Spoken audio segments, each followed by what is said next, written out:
Lily Harper was 12 years old and completely alone in the universe. She lived on the edge of a human colony called on a rocky planet named Kestrel 7. The planet sat at the border of space controlled by a species of dragon-like aliens who ruled dozens of star systems and considered humans to be little more than insects crawling across worlds they had not yet bothered to claim. 2 years ago, Lily had parents.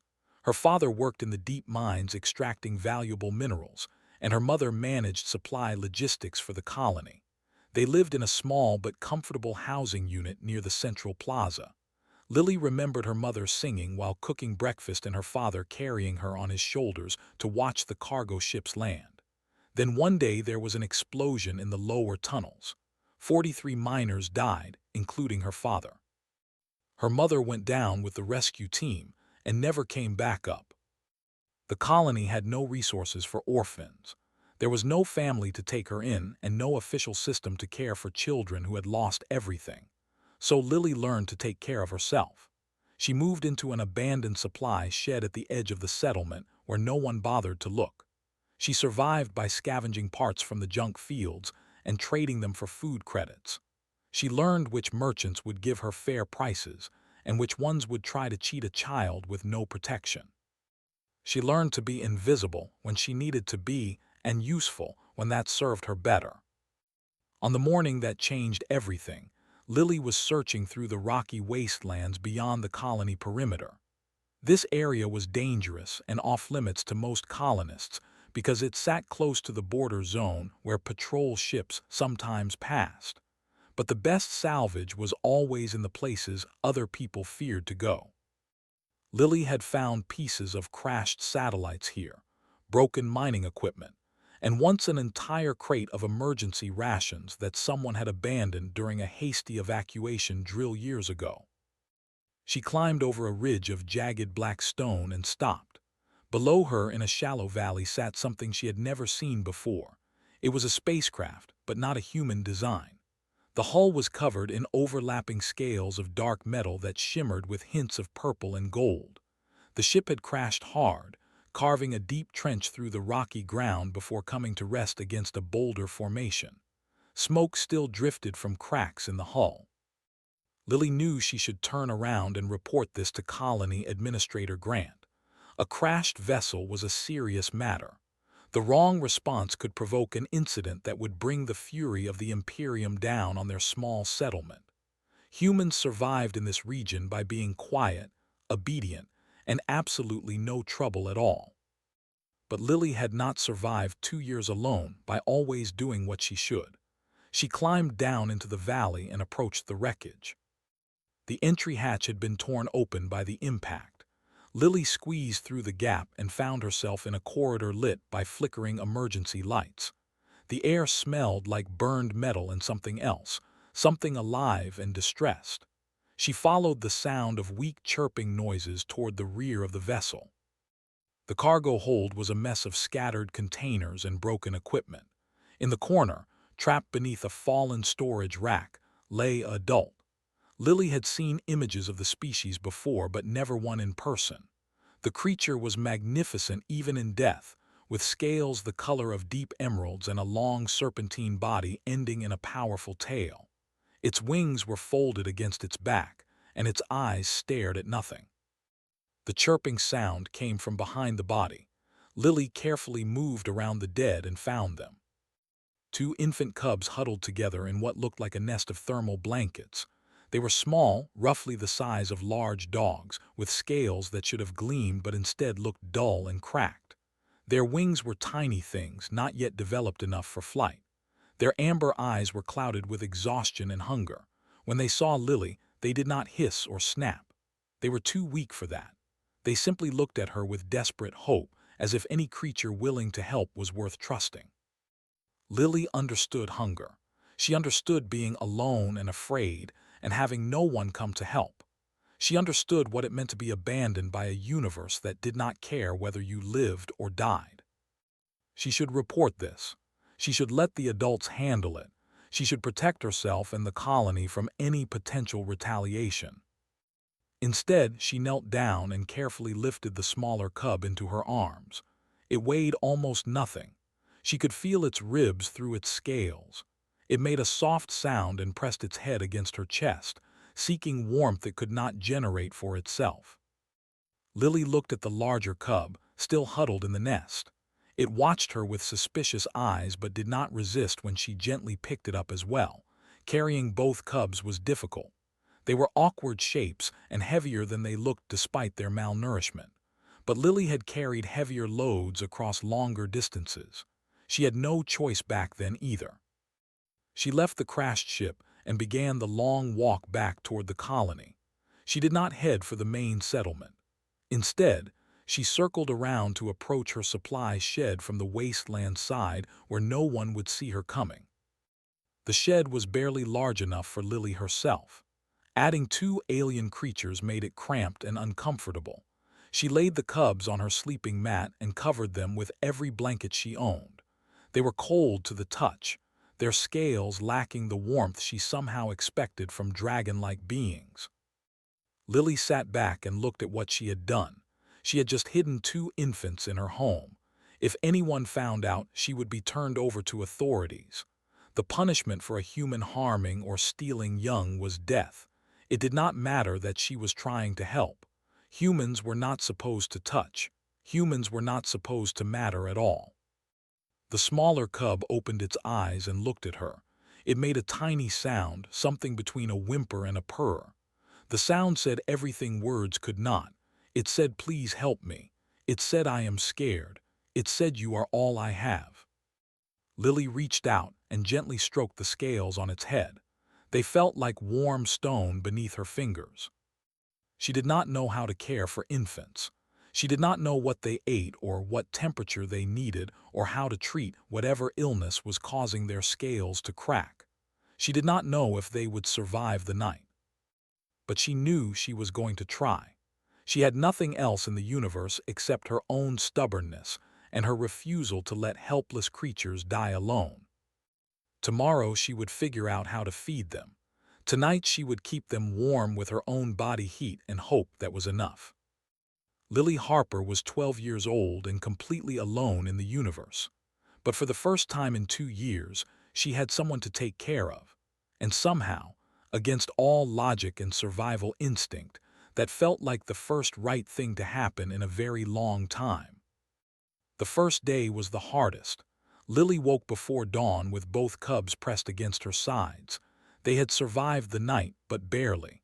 Their breathing was shallow and their eyes remained closed. She needed to find food for them and she needed to find it quickly. Lily left the cubs wrapped in blankets and slipped into the colony as the first shift workers were heading to the mines. She went to the trading post where Old Coal sold protein paste and nutrient packs to workers who could not afford the better food from the main cafeteria. Did not ask questions and did not care where her customers came from as long as they had credits. Lily bought 3 packs of protein paste and a container of raw meat scraps that kept for colonists who raised small livestock. She spent almost all the credits she had saved over the past month. It did not matter. Credits meant nothing if the cubs died. She returned to the shed and tried to feed them. The larger cub, the one she was already thinking of as the bold one, sniffed the protein paste and turned its head away. The smaller cub would not even open its mouth. Lily tried the raw meat. The same result. She mashed the food into smaller pieces, warmed it with her hands, mixed different things together. Nothing worked. By the end of the first day, neither cub had eaten anything. They were weaker than before. Lily sat in the darkness of her shed and cried for the first time since her parents died. The second day, she tried everything she could think of. She stole nutrient supplements from the colony medical station by crawling through a ventilation shaft she had discovered months ago. She found dried insects in the storage area of the biology lab where researchers studied the local ecosystem. She even tried feeding them water mixed with sugar, remembering something her mother once said about keeping weak animals hydrated. The cubs drank a little water but still refused to eat. Their scales were growing more cracked by the hour. Lily could see patches of pale skin showing through where scales had fallen off entirely. She was watching them die, and she did not know how to stop it. On the night of the second day, the temperature outside dropped sharply. A cold front was moving across this region of the planet, and Lily's shed had no heating. She gathered the cubs close to her body and wrapped all of them in every piece of fabric she owned. As she held them, she noticed something. The cubs seemed to respond to her warmth. Their breathing became slightly less labored. The smaller one even made a soft sound that might have been contentment. Lily remembered her mother talking about alien biology during dinner conversations. Her mother had not been a scientist, but she read constantly and loved sharing interesting facts. Lily remembered her saying that some species needed specific temperatures to digest food properly. Their bodies simply could not process nutrients unless they were warm enough. It was a desperate idea based on a half-remembered conversation from years ago, but Lily had nothing else to try. The next morning, she went back into the colony and searched the junk fields near the maintenance depot. She found what she was looking for after 2 hours of digging through piles of discarded equipment. 3 thermal coils from a broken heating unit, still functional but considered too old to be worth repairing. She carried them back to her shed and spent the rest of the day building a crude warming system. She placed the coils beneath a metal tray and connected them to a small power cell she had salvaged weeks ago. The tray grew warm to the touch. Lily placed the protein paste on the tray and let it heat until it was almost too hot to touch. Then she brought it to the larger cub. The cub sniffed the warm food. Its nostrils flared. Something changed in its amber eyes. It opened its mouth and ate. Lily felt tears streaming down her face as she watched the cub consume the entire portion of protein paste. She prepared more, heating it on the tray, and fed the smaller cub. It ate more slowly but just as eagerly. By the end of the third day, both cubs had eaten more than they had in the previous 2 days combined. Over the following days, Lily fell into a routine. She would wake early, heat food for the cubs, spend midday working in the colony to earn credits for more supplies, and return in the evening to feed them again and sleep beside them for warmth. The cubs grew stronger with each passing day. Their scales began to regain their shine.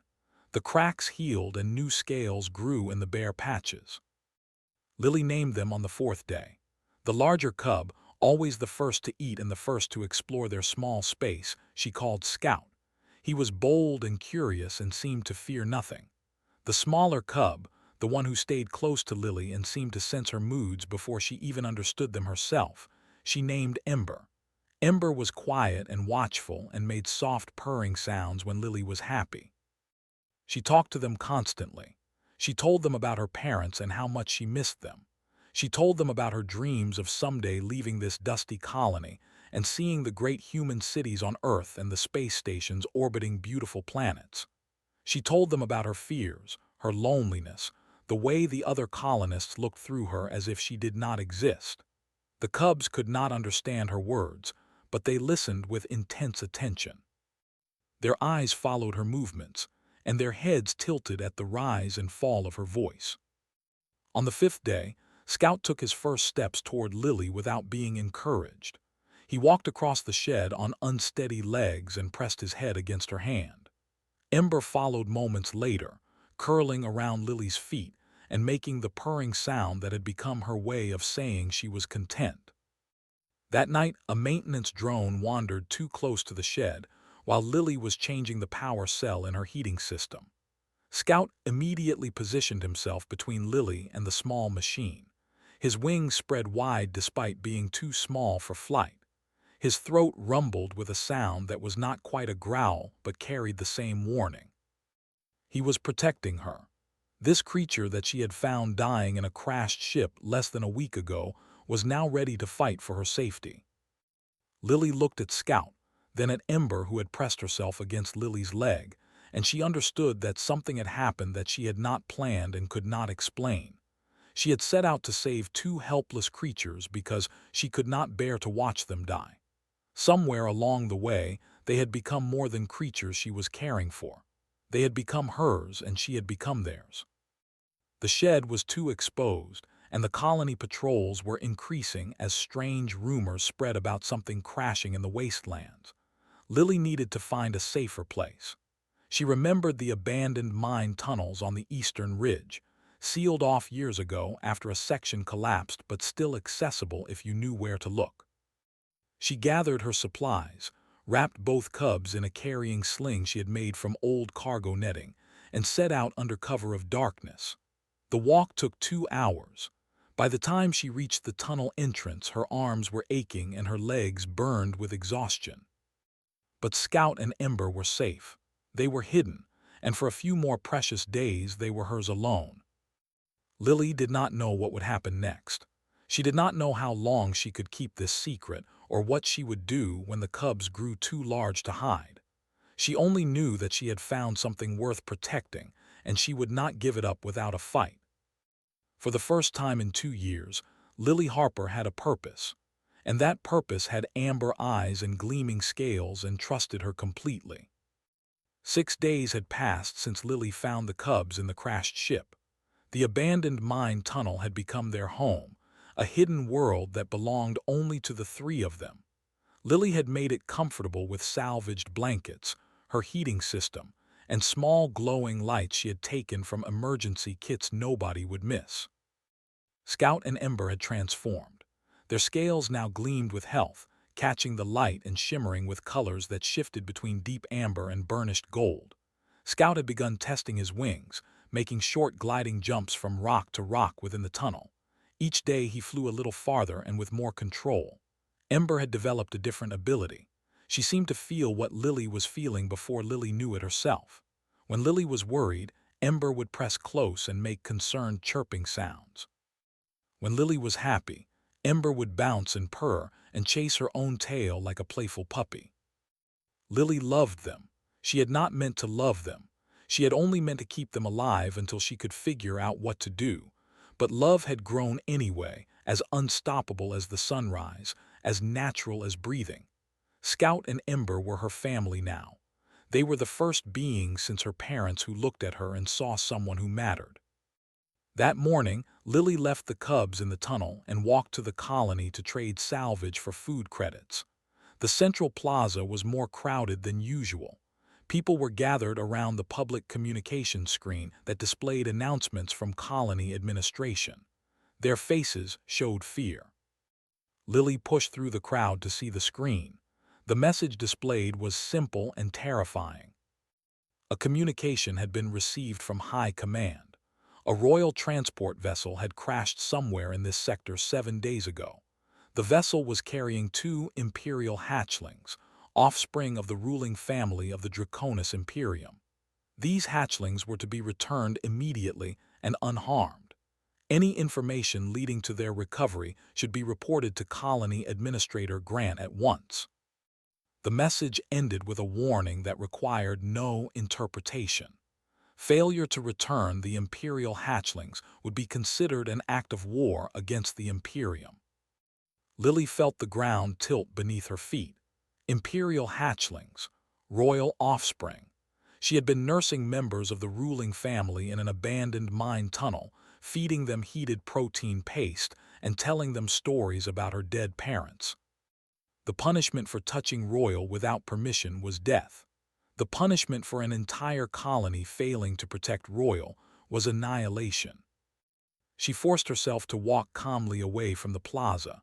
Running would draw attention.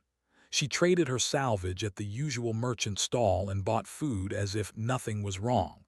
Her hands were shaking, but she kept them in her pockets where no one would see. Colony Administrator Grant was already organizing search parties.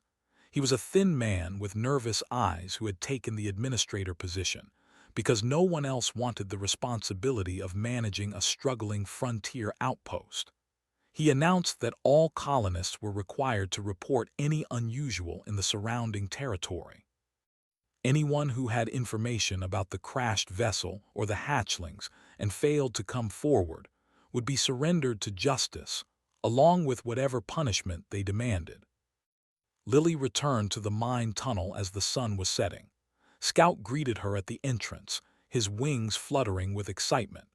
Ember ran in circles around her feet, chirping happily at her return.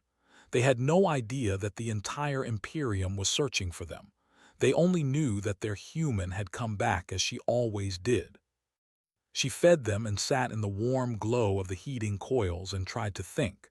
She could turn them over to Grant. The colony would be safe.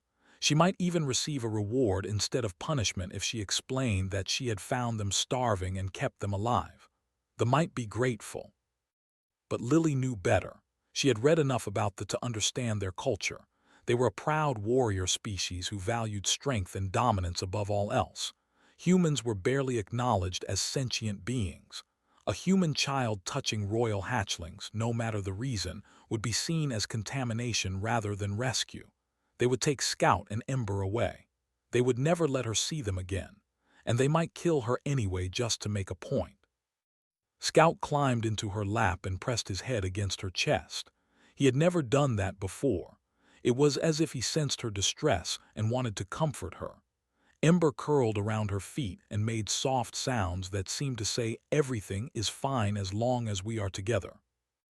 Lily wrapped her arms around Scout and felt tears sliding down her cheeks. She could not give them up. She had lost everything once before and survived. She was not sure she could survive losing them too. The next morning, she saw the search parties from her hiding spot on the ridge above the colony. Groups of colonists with scanning equipment were spreading out into the wastelands, checking every abandoned structure and cave formation. It was only a matter of time before someone found the mine tunnels. Lily gathered supplies, food packets, water containers, thermal blankets, everything she could carry. She would take Scout and Ember deeper into the tunnel system where the search parties would not think to look. The tunnels connected to an old emergency shelter that had been sealed decades ago. She knew the way because she had explored these tunnels months ago while looking for salvage. They would hide there until the search moved to another sector. Then she would figure out how to get the cubs off the planet entirely. It was an impossible plan with no real chance of success. But impossible plans were the only kind Lily had ever known. She was packing the last of the supplies when Ember suddenly stiffened. The small cub's head turned toward the tunnel entrance and she made a sound Lily had never heard before. It was a warning sound, sharp and urgent. Scout's wings spread wide and he positioned himself between Lily and the entrance. His throat rumbled with that protective growl he had shown before, but stronger now, more dangerous. Lily heard voices echoing from somewhere deeper in the tunnel system. The search parties had found another entrance. They were coming from the direction she had planned to escape. She grabbed both cubs and ran toward the main entrance. If she could reach the rocky outcrops to the north, she might be able to hide until the searchers passed. It was a desperate chance, but it was all she had. She emerged from the tunnel into the afternoon sunlight and stopped. Grant stood 20 meters away with 6 armed colonists. They had been waiting for her. Grant looked at the cubs in her arms. His face showed fear and something else that might have been relief. He had found what they were looking for. The colony would be safe. "Put them down, Lily," he said. His voice was not unkind, but it held no room for argument. "You must have known this could not last forever." Scout hissed at the administrator. Ember pressed herself against Lily's chest, trembling with fear. Lily looked at the armed colonists, at Grant's determined expression, at the sky above where ships might appear at any moment. She had no choice. She had never had a choice. She sank to her knees and held Scout and Ember close for what she believed would be the last time. She whispered to them that she was sorry, that she loved them, that she had tried her best. Grant stepped forward to take the cubs from her arms. And then the sky turned dark with wings. The warships descended from the clouds like a storm made of metal and fire. There were dozens of them, each vessel large enough to carry 100 warriors and armed with weapons that could level the entire colony in seconds.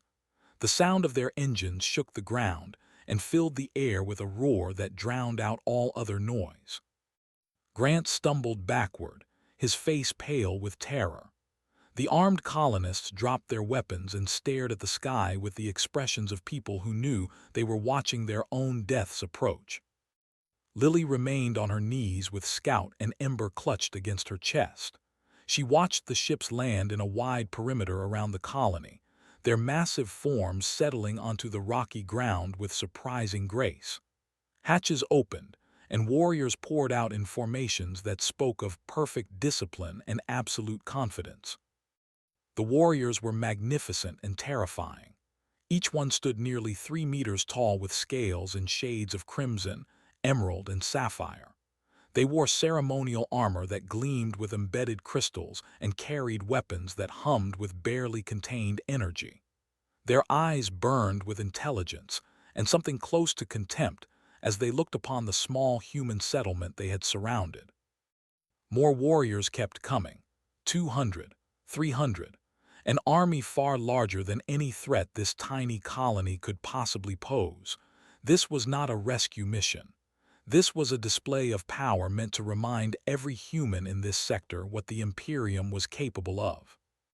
The last ship to land was the largest, a command vessel decorated with golden symbols that marked it as belonging to someone of extreme importance. Its hatch opened, and a single figure emerged. Was the biggest Lily had ever seen, though in truth she had only seen the dead caretaker and images on screens. He stood half a head taller than his warriors with scales so dark they seemed to absorb light rather than reflect it. His eyes were the color of molten gold, and they swept across the colony with the expression of someone examining insects. He wore armor that bore hundreds of small marks, each one representing an enemy killed in battle. The marks covered nearly every surface. The war commander walked toward the colony center, where the colonists had been herded by his warriors.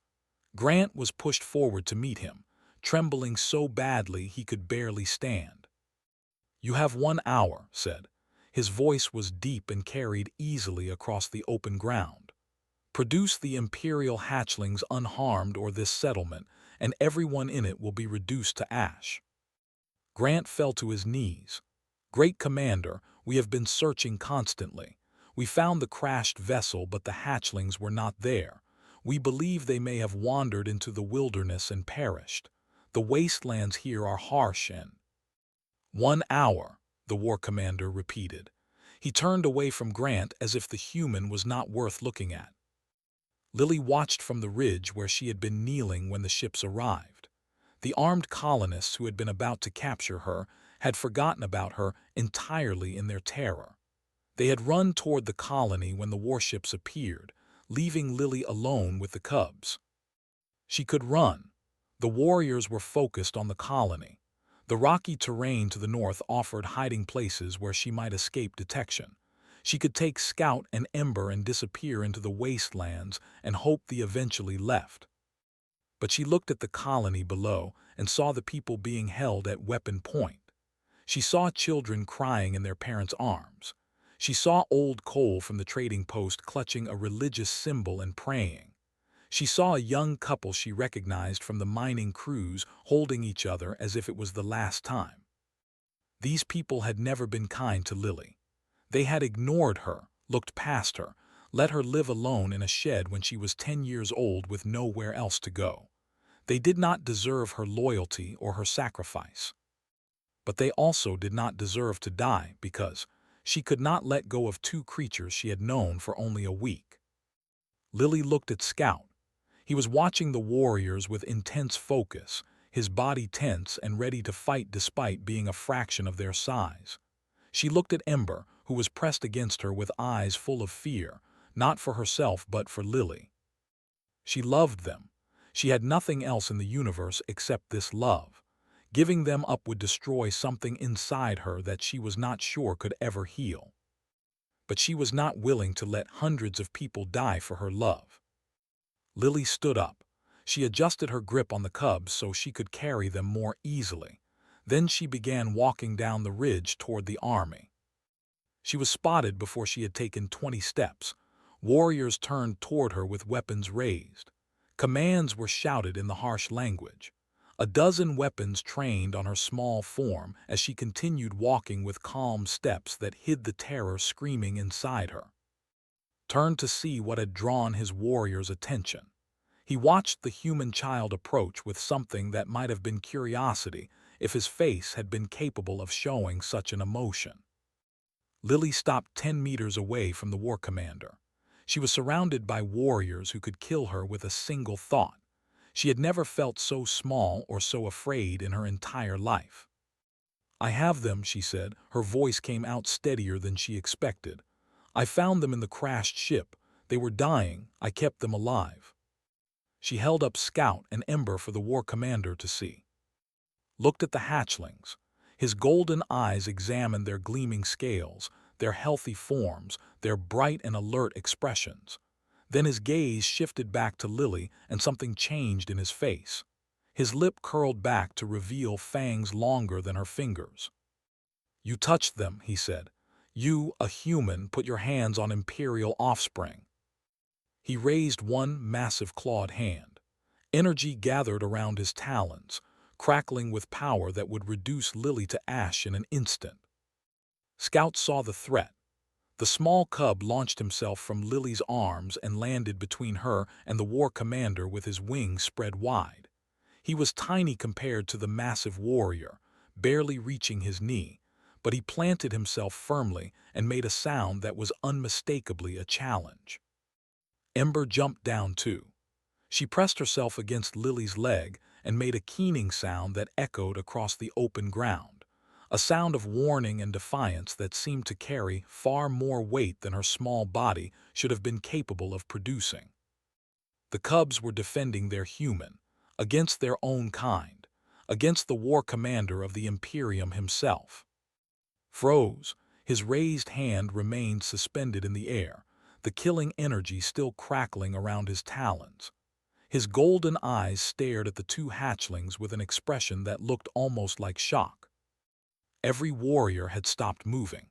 Every weapon remained aimed at Lily, but no one fired. They were all watching the cubs with the same stunned expression as their commander. Scout growled again, louder this time. His tiny wings flared and his throat glowed with something that looked like the beginning of fire. Ember's keening cry continued, rising and falling in a pattern that seemed almost like words in a language Lily did not understand. Lily stood very still with her heart pounding and her breath caught in her throat. She did not know what was happening. She only knew that she was still alive and the cubs were still protecting her. Slowly lowered his hand. The killing energy faded from his talons. He looked at Lily with an expression she could not read. "What have you done to them?" he asked. His voice was quieter now, almost confused. "What have you done?" Lily had no answer. She had only loved them. She had not known that would change everything. The healers examined Scout and Ember aboard the command vessel, while Lily sat under guard in a holding cell. She had been there for hours with nothing to do but stare at the walls and wonder if she would live to see another sunrise. The guards outside her cell were silent and motionless, their scaled faces revealing nothing. She thought about her parents. She wondered if they would be proud of what she had done or horrified by the danger she had put herself in. She decided they would be both. Her mother would have hugged her and called her brave, and then grounded her for a month. Her father would have said something about how Harper women never did anything halfway. The cell door opened, and two warriors entered. They gestured for Lily to follow them. She walked between them through corridors of smooth, dark metal that hummed with hidden machinery. Everything on the ship was built for beings twice her size. She felt like a small animal wandering through a palace meant for giants.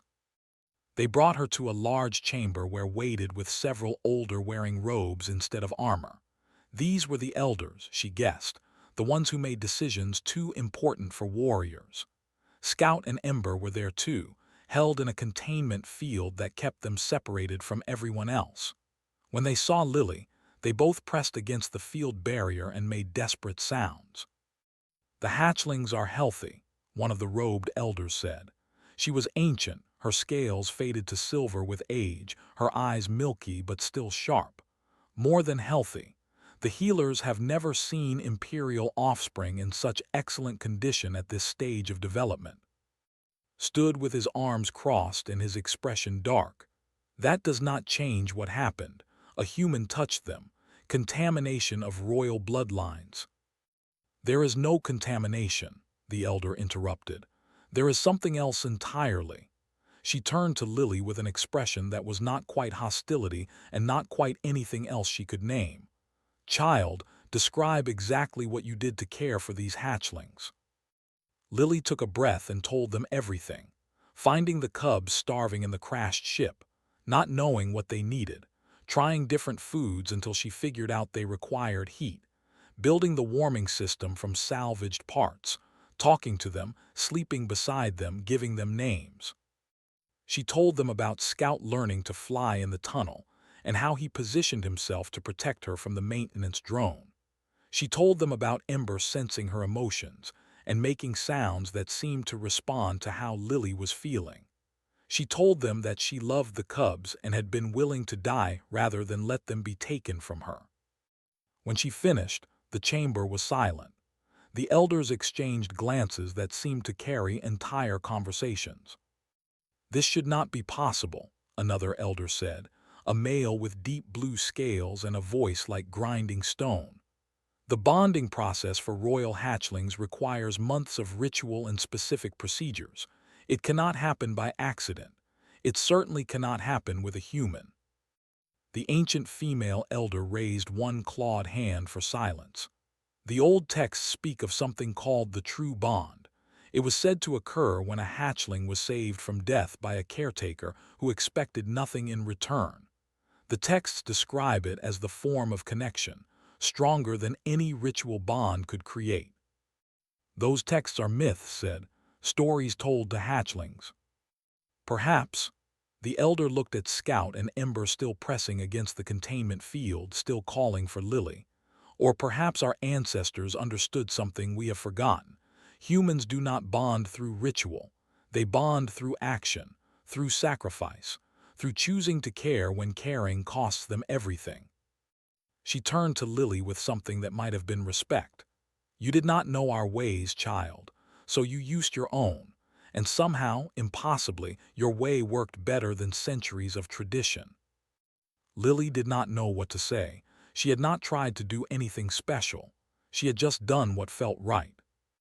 The elder made a gesture, and the containment field disappeared. Scout and Ember immediately ran to Lily and pressed against her, making sounds of relief and joy. Scout climbed onto her shoulder despite being almost too big for it now. Ember wrapped around her feet and purred. The bond cannot be broken, the elder said. Separating them forcibly would cause psychological damage to the hatchlings that might never heal. We cannot risk harming imperial heirs. So what do you propose? Demanded. We leave them with this human on that primitive colony. No, the elder studied Lily with eyes that seemed to see through her. The child comes with us. She will be educated in our ways, given status as guardian and bonded caretaker, trained to raise the hatchlings properly as they grow. No human has ever held such a position in the Imperium. Lily felt the world shifting around her. She was being offered something impossible, a place among a future beyond the dusty mining colony where she had been invisible and alone, a family, strange as it might be, that actually wanted her. The hatchlings, she said carefully, Scout and Ember, they would stay with me. The elder almost smiled. You named them. In our culture, that is the right of a bonded caretaker. They are yours, child, as much as you are theirs. This bond you have created, whether by accident or fate, is something we will not destroy. Lily looked at Scout on her shoulder and Ember at her feet. She looked at, still glowering but no longer threatening. She looked at the elders who were watching her with expressions she was only beginning to understand. What about the colony? She asked. The people there, they did not hurt the hatchlings, they were just scared. Made a dismissive sound. They are beneath our concern now. They took no hostile action, the elder agreed. We will leave them in peace, And perhaps this incident will be remembered differently than it began. Perhaps it will be the start of something new between our peoples. Lily nodded slowly. She thought about Grant and Old Cole and all the colonists who had never noticed her. They would live. That was enough. 3 days later, Lily Harper stood on the observation deck of a warship as it carried her toward the. Behind her, the colony grew smaller and smaller until it was just a speck against the brown and gray surface of Kestrel 7. Scout perched on her shoulder, his wings now strong enough to carry him in proper flight. He watched the stars with curiosity and made small sounds of wonder at each new sight. Ember sat at her feet, pressed against her leg, purring contentment into the quiet air. Lily was wearing new clothes provided by the simple robes in colors that marked her as a guardian of the imperial family. She had a cabin of her own and access to education systems that would teach her everything she needed to know about her new life. She had been assigned servants, though she felt strange about that, and planned to send them away as soon as possible. Most importantly, she had Scout and Ember. She had family again. An elder had told her that morning that her story would be taught throughout the Imperium, the human child who saved royal hatchlings through compassion alone, the first true bond between species in recorded history, the beginning of what might eventually become a new understanding between humans and. Lily did not care about any of that. She cared about the weight of Scout on her shoulder and the warmth of Ember against her leg. She cared about not being alone anymore. She had entered that crashed ship a week ago as an orphan with nothing but her stubborn refusal to let helpless creatures die. She was leaving this world as something new, something no human had ever been before. Lily Harper was 12 years old. She had found a family in the strangest possible way, and she had earned it the only way she knew how. The human way, through love that asked for nothing in return.